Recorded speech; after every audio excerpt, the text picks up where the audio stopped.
Popular Mechanics by Raymond Carver. Early that day the weather turned and the snow was melting into dirty water. Streaks of it ran down from the little shoulder-high window that faced the backyard. Cars slushed by on the street outside, where it was getting dark. But it was getting dark on the inside too.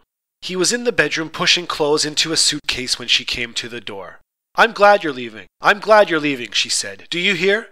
He kept on putting his things into the suitcase.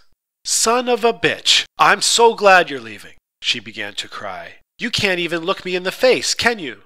Then she noticed the baby's picture on the bed and picked it up. He looked at her and she wiped her eyes and stared at him before turning and going back to the living room. "Bring that back," he said.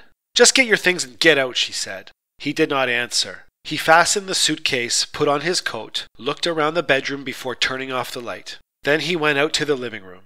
She stood in the doorway of the little kitchen, holding the baby. "I want the baby," he said. "Are you crazy?"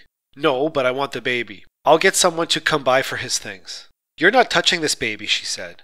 The baby had begun to cry and she uncovered the blanket from around his head. "Oh, oh," she said, looking at the baby. He moved toward her. "For God's sake," she said. She took a step back into the kitchen. "I want the baby. Get out of here."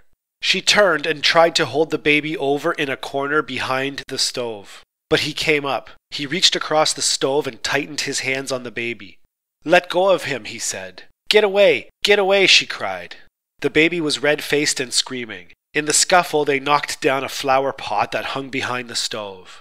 He crowded her into the wall then, trying to break her grip. He held on to the baby and pushed with all his weight. "Let go of him," he said. "Don't," she said. "You're hurting the baby," she said. "I'm not hurting the baby," he said. The kitchen window gave no light. In the near dark, he worked on her fisted fingers with one hand, and with the other hand he gripped the screaming baby up under an arm near the shoulder. She felt her fingers being forced open. She felt the baby going from her. "No!" she screamed, just as her hands came loose. She would have it, this baby. She grabbed for the baby's other arm.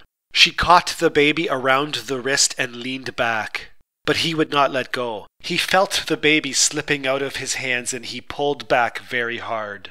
In this manner, the issue was decided.